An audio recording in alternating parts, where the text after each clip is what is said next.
एक बेटा था, है ना। तो जवान हो गया तो उसका शादी ब्याह किए, शादी ब्याह किए तो राजा बूढ़ा हो चुका था। तो राजा रानी दोनों सलाह किए कि भाई कब ऊपर से बुलावा आ जाए, इससे पहले के राजपाट राजकुमार को दे देते तो हम मतलब गंगा नहाते, वो हमें संभाल ले हमारे नजरों के सामने तो हमको अच्छा लगेगा, है ना। ऐसे करके उन लोग चिंतित किए, दोनों सोचे।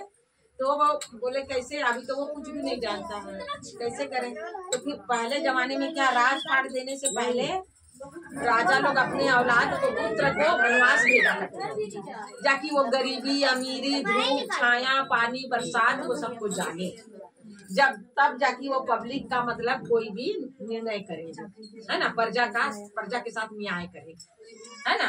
तो इसलिए मतलब उसको मतलब 12 वर्ष का वनवास ऐसे घूमने गया था कहीं, और ऐसे मतलब द्वार में लिख दिए कि राजकुमार का 12 वर्ष का वनवास। अरे अल्लाह मत करो ना, है ना, 12 वर्ष का वनवास। ऐसे अब आके देखता है राजकुमार, तो अभी भी अगर औलाद हो तो क्यों मेरे को वनवास दिए करके वो अंदर डंडा लेके चला जाए, है ना। तो फिर वहीं से वो मतलब वापस हो गया, क्योंकि पिता का आज्ञा है तो निभाना तो पड़ेगा, है ना। ऐसे करके वहीं से वो अपने रूम में गया, और वो नई नवेली उसके मतलब शादी करके लाए थे, वो नई नवेली दुल्हन थी।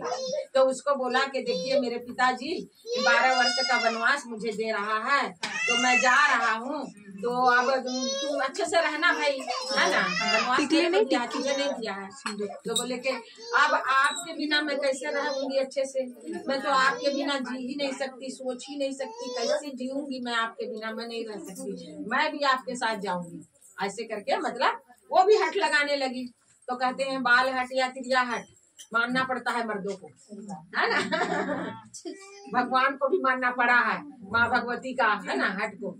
तो फिर ऐसे करके मतलब वो भी तैयार हो गया, तो फिर दोनों चले गए। दीदी मतलब अब कुछ रास्ते में बनाने खाने का कुछ सामान ले लिए। अब गए तो एक मतलब जंगल पड़ा, अब भूख लगने लगा, राजकुमार राजकुमारी से मार रहे उन लोग, कभी जंगल झाड़ी नहीं देखे रहे, अब लस्त हो गए। राजकुमारी बोली कि यहाँ अपन लोग थोड़ा सा मतलब वहाँ तालाब रहा, तो बोले यहाँ थोड़ा सा आराम कर लेते हैं और कुछ बना के खा लेते हैं, फिर आगे फिर मतलब चलेंगे ऐसे करके। बोले ठीक है, राजकुमारी बोल रही तो ठीक है। राजकुमार बोले कि ठीक है तू आराम कर, मैं थोड़ा लकड़ी वकड़ी इकट्ठा करता हूँ, फिर जला के खाना वाना कुछ बनाएंगे फिर खाएंगे ऐसे। फिर राजकुमार लकड़ी लेने गया, वो राजकुमारी थकी हुई थी, सो गई तो फिर वहाँ से एक सांप निकला वही बरगद के पेड़ से नीचे से, और उसको डस दिया। जैसे डस के वो जा रहा था, राजकुमार देख लिया, लकड़ी लेके आ गया। अब उसको मतलब वो उतना में मर गई तो वो रोने लगा, बहुत रोने लगा, इतना रोने लगा कि आप देखिए मेरे चलते इसका प्राण चला दिया, है ना। अब इसके बिना मैं कैसे जीऊंगा। ऐसे करके वो अब लकड़ी इकट्ठा करने लगा और रोते जा रहा, लकड़ी इकट्ठा कर रहा, बीच में अंतिम संस्कार करूंगा और मैं इसके साथ मतलब जल जाऊंगा, है ना, सता हो जाऊंगा। ऐसे करके निर्णय कर रहा और रो रहा बहुत। तो उसी जंगल में माँ भगवती और शिव गुरु महाराज 64 खेल रहे थे, है ना, आसपास में कहीं। तो उसका रोना का आवाज माँ भगवती के कान में गया पहले, क्योंकि माँ पहले सुनती है बच्चों का आवाज को। माँ आवाज क्या भाई, चेहरे पे जरा भी शिकवा रहेगा तो बच्चे का कुछ भी माँ जान जाती है क्या हुआ आज मेरे बच्चा का ऐसे चेहरा बना हुआ है कि नहीं। तो ऐसे करके मतलब अब माँ भगवती जी बोलने लगी, और उतना ही टाइम वो शिव जी का गोटी को मारी हुई थी, 64 में मारी हुई थी। तो शिव गुरु को जोश चढ़ा हुआ था कि कब मेरा मतलब आए बारी तो मैं मारूं, है ना। और गुस्सा में वो मतलब एकदम वो हो रहा था। तो और उसके कान में गया तो बोले कि स्वामी स्वामी सुनिए देखिए किसी का आवाज आ रहा है, कोई बच्चा हमारा रो रहा है, ऐसे करके। तो बोलते हैं गौरा वो हमेशा जब मेरी बारी आता है तो तुम इसी तरह करती है ना। हाँ, रमठाई करती है ना। अब मैं नहीं मतलब मानने वाला हूँ, है ना। अब तेरा गोटी को मार के ही मैं छोड़ूंगा, ऐसे करके। बोले नहीं स्वामी आप एक बार तो सुन लीजिए, तो फिर ध्यान लगा के कान लगा के सुने श्री गुरु महाराज, सुने तो सचमुच आवाज आ रहा रोने का, है ना। तो फिर बोले कि वो 64 को वहीं छोड़ दिए और निकल गए, दोनों निकले, चलो कौन है देखते हैं। अब आए तो देखे कि अब रो रहा है और मतलब चिता में अपने दुल्हन को लेटाए हुआ है और रो रहा है कि मैं भी इसके साथ जल जाऊंगा ऐसे करके। तो बोले कि अब वो ब्राह्मण रूप में आए भाई दोनों।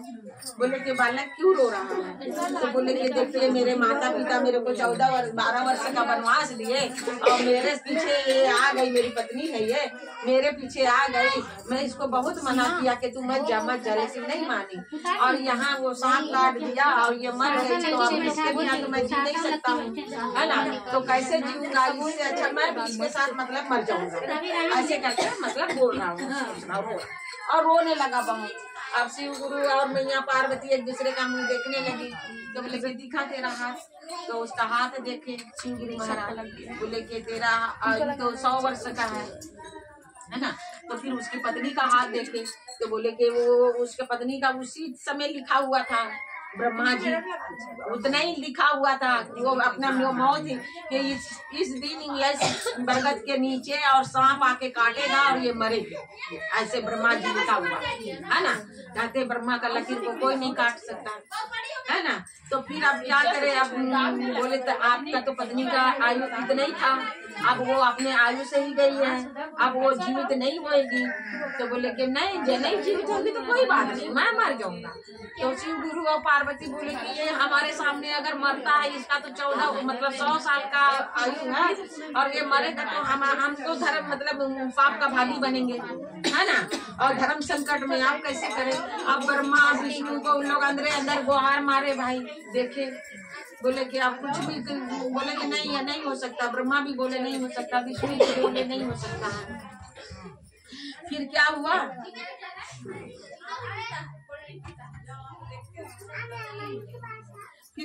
कि मतलब आप भूल जाती हूँ ऐसे नानी को नहीं लगा नानी। फिर बोले कि देख एक बात हो सकता है। शिव गुरु बोले कि एक बात हो सकता है। क्या बात? तो बोले कि तेरा आयु 100 वर्ष का है, तू आधा आयु है ना 25 तो जी चुका है और 75 और बचा हुआ है, उस 75 का आधा और मतलब कर देते हैं तो दोनों एक ही साथ मरोगे। जब भी मरोगे तो उसको आधा आयु दे दो, तुम्हारी पत्नी को दे सकते हो क्या?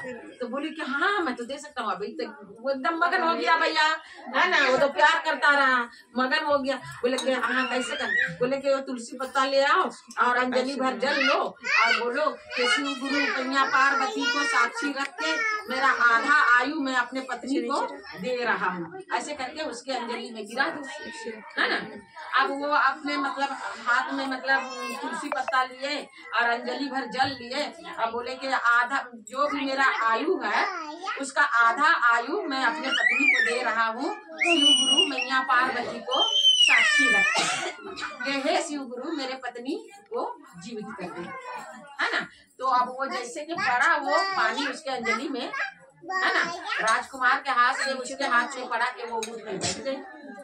तो शिव गुरु था भाई, उठ, है ना, बैठ गई। अब इतने करते हैं फिर भजन गा लेते हैं आगे फिर, है ना, फिर चर्चा हो जाएगा।